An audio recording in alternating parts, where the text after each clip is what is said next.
22 years old, it's summertime, and I am 83 feet above the water on a rock no bigger than this stool, and I'm thinking to myself, why am I up here, and what am I going to do next? And so the first thing that comes to mind is an incantation. Now this is an incantation that has resulted in more pain and injury in my life than anything else. And it goes like this. 1 for the money, 2 for the show, 3 to get ready, and 4 to go! See, earlier that day, I thought it was a brilliant idea to go to Kazi Dam, as in, Kazi. And there are only a few places you can get down into this reservoir, because the rest of them are sheer cliffs and jagged rocks into cold, dark water. And it sounded awesome.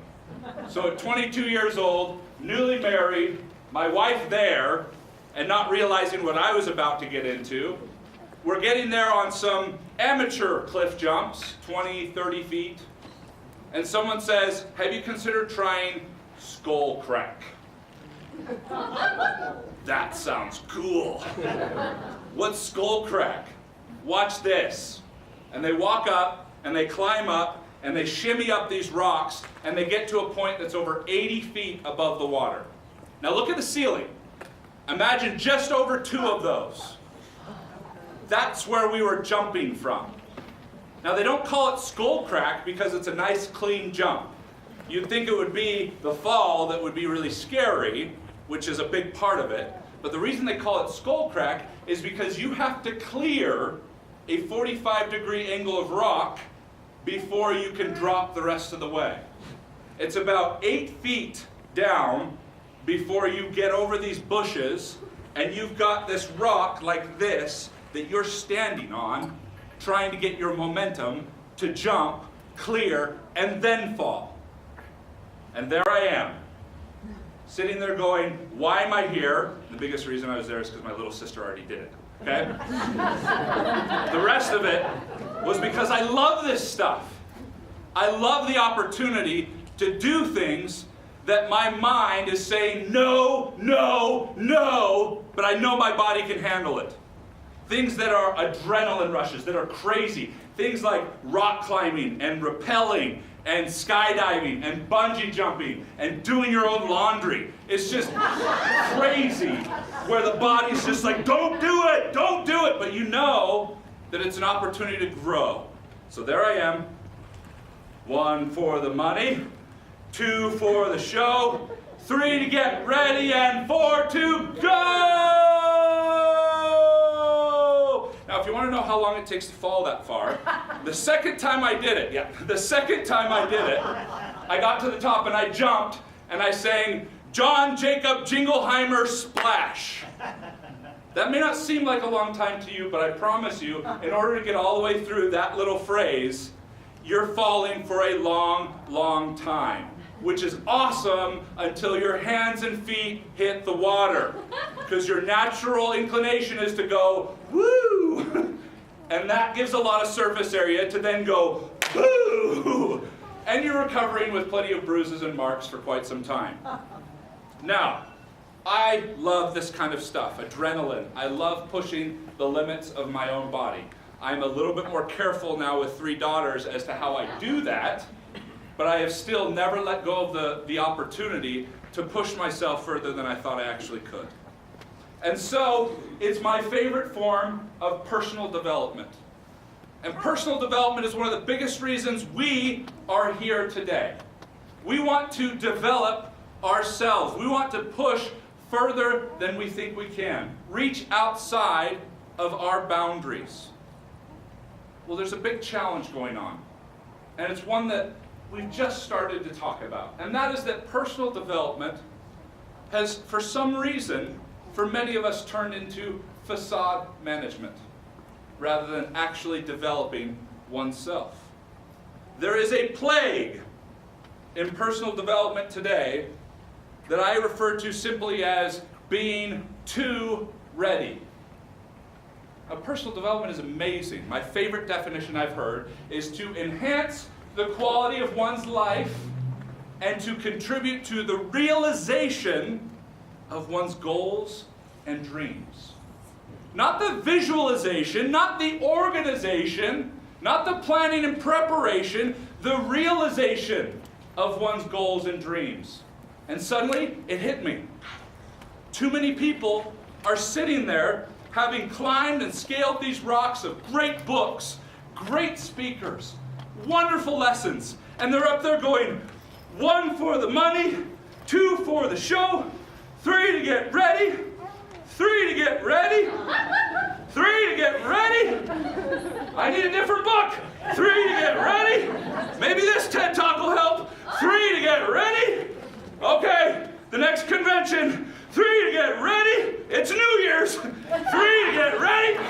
Okay, the secret start to any goal. It's Monday. I can do this. 3 to get. And we do it again and again and again. We're so ready that we forget to go. What's the solution to this problem? Well, Nike has a pretty good one. Just do it. The risk of adopting just do it is we miss the importance of the previous steps. Because Nike doesn't expect you to just do it unless you've bought their stuff to do it with. Just do it to run with these shoes.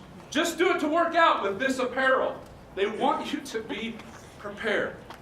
This is not to minimize the need for preparation at all. This is not to knock on the value of getting ready, of developing oneself, but personal development, the realization of one's goals and dreams doesn't come from the preparation. It doesn't come from knowing how to jump or how to get up there or how to push yourself or how to do anything. It comes from that moment, that single moment in our life that can happen every day if we're looking for it, where normally we would get stuck in that paradoxical cycle of 3 to get ready, 3 to get, and we finally stop and we go and we jump. And when we jump, it's scary. We get a little bit of that feeling. Do that with me right now, everybody. 1, 2, 3. Ever felt that before? Looking off of a high ledge? Or being able to see those documentaries of those extreme athletes being up on the edge of tall buildings. You get that kind of feeling. How many of us are running into that in other things in our life? If you're not, you may be 3 to get ready, 3 to get ready, and be really good at that, and missing the go, the jump.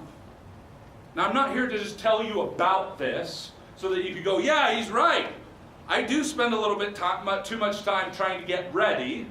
I should just do it. I should jump. Let me tell you about why first. Tell you a little bit about why we do this. We have this amazing gift, our brains. And this gift comes along with a mechanism that no other creature on the planet has. It's called the gift of metacognition.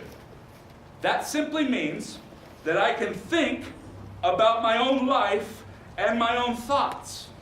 I can think about thinking. No one else can do that. No other creature on the planet. Og Mandino talked about when the eagle's thirsty, it drinks. When the lion's hungry, it eats. No filter. Boom. Think, do. We get to think, consider the thinking. We get to 3 to get ready. But are we going? Are we simply thinking about thinking? Or are we finding the opportunity to jump? And so the challenge is created when in our minds we can create amazing visions. We can see ourselves doing things that we haven't been able to do before. Anybody seen how your week in your business was supposed to go up here? And then by Monday at 11:30 a.m., it is completely different and frustrating. And Tuesday we try to re-grip and retread and jump in, and we can't get there, and nobody can restart on Wednesday. It's just a universal impossibility. And so we catch our breath for a few days in frustration, guilt, and then we jump back in to see if we can do it differently the next time. Check in to see what is your vision, what are you creating, and as a part of that vision, creating a bridge that doesn't exist. There is always a gap between where we are and where we want to be. In our mind, we can bridge the gap. We can read books, we can get trained, we can get mentors, and we can see the gap going, whoop, yes!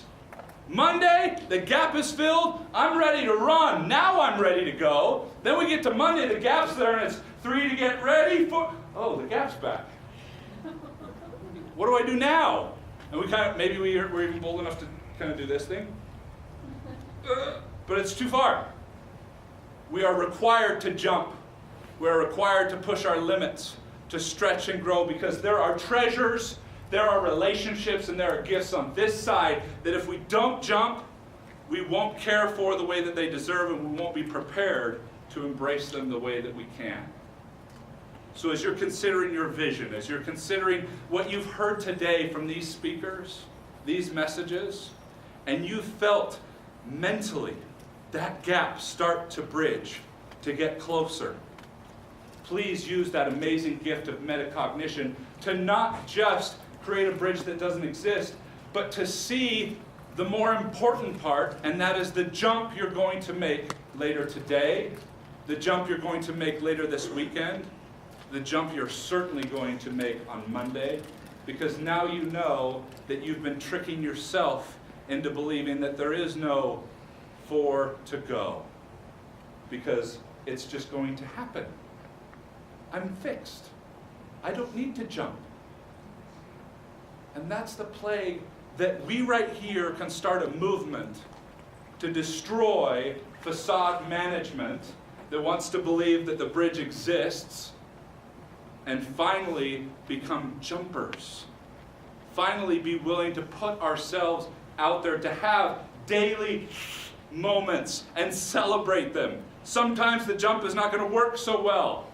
Sometimes it's going to be the highlight of your life. But if we're stuck in 3 to get ready, we never get the thrill, we never get the learning experience, and we never personally develop.